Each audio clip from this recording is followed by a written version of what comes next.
une méthode extrêmement classique qui utilise la combinaison de deux différentes formules de produits scalaires, c'est-à-dire deux manières de calculer un produit scalaire pour déduire la valeur d'un angle.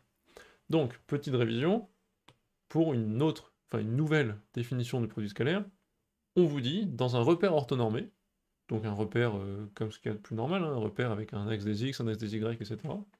Quand on a donc un repère orthonormé avec un vecteur u, un vecteur v, chacun ayant ses propres coordonnées, donc un vecteur u de coordonnées x, y, un vecteur v de coordonnées x', y', il est très très simple de calculer la valeur du produit scalaire de ces deux vecteurs.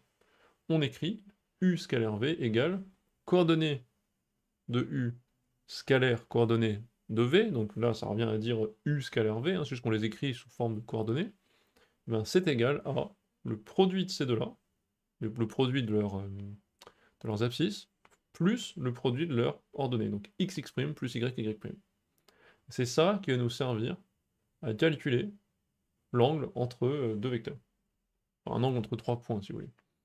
Donc, on nous parle d'un angle NMP, ça veut dire que j'ai envie de penser au vecteur MN et au vecteur MP, parce qu'on me parle d'un angle qui est centré sur M. Donc, tout de suite, si je fais une petite figure théorique, hop, on parle donc d'un vecteur MN et d'un vecteur MP. Et donc, ça veut dire que si j'arrive à trouver, grâce aux coordonnées, la valeur du produit scalaire entre Mn et Mp, je pourrais ensuite accéder à la valeur du cosinus de l'angle entre Mn et Mp. Donc, la définition qu'on a déjà vue, c'est Mn scalaire Mp égale le produit des normes fois cosinus de l'angle. Ce qui va se passer ici, c'est que grâce aux coordonnées, je vais pouvoir calculer Mn, la norme d'un vecteur, c'est assez simple, la norme de Mp, en effet j'ai bien les coordonnées de Mn et Mp, donc ça va être très facile. Je vais aussi pouvoir calculer, grâce à cette formule, le produit scalaire Mn scalaire Mp, et tout ça va me donner la valeur du cosinus. Parce que si je calcule ça, ça et ça, je peux trouver cos θ super simplement.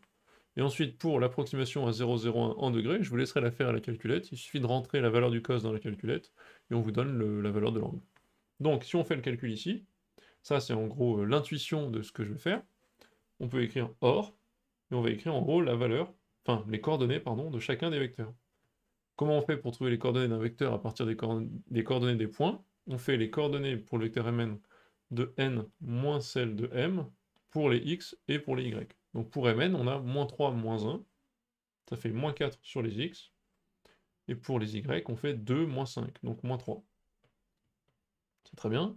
Ensuite, on a pour Mp, on fait le même processus, ça fait moins 3, moins 1, moins 4 sur les x, et ensuite, 0, moins 5 sur les y.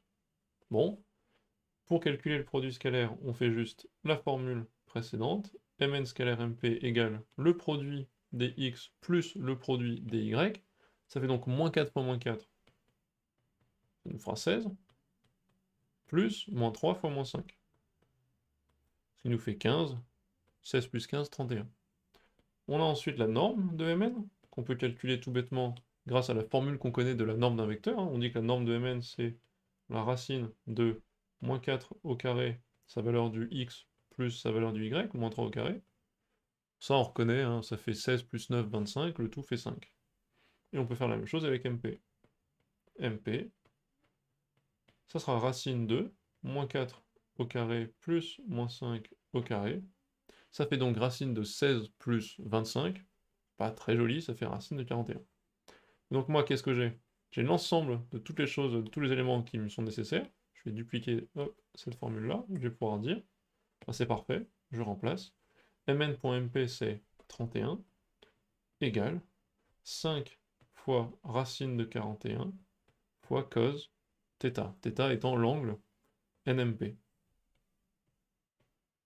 Quand je suis là, c'est parfait. J'obtiens cosinus de NMP égale, c'est un peu laid encore une fois, 31 sur 5 racines de 41 égale 31 racines de 41. On n'aime pas avoir des racines au dénominateur sur 5 fois 41, ce qui fait 205. Voilà. Donc, peut-être pas très très élégant comme résultat au final, mais la méthode est toujours la même, retenez bien les étapes. Vous savez que quand vous avez les coordonnées, vous pouvez calculer le produit scalaire, qui est ici. Et en utilisant ensuite cette formule avec le cosinus, vu que vous avez les coordonnées, vous pouvez aussi calculer les normes. Comme vous calculez le produit scalaire avec cette formule et vous calculez les normes juste en calculant les normes d'un vecteur, vous pouvez alors avoir accès à la valeur de cos θ. Donc c'est ce que j'ai fait ici. Étape 1, on écrit les vecteurs. Ensuite, calcul des produits scalaires et des deux normes. On n'a plus qu'à remplacer et trouver le cosinus. A vous ensuite de mettre dans la calculette ce cosinus pour trouver la valeur de θ à 0,01 degrés près. Donc méthode très classique, très simple, enfin, qui tombe très souvent, dans pas mal d'exos, même de niveaux plus élevés, donc il faut savoir la faire, je vous conseille de recommencer, me poser des questions s'il y a besoin, et je vous retrouve pour une prochaine méthode.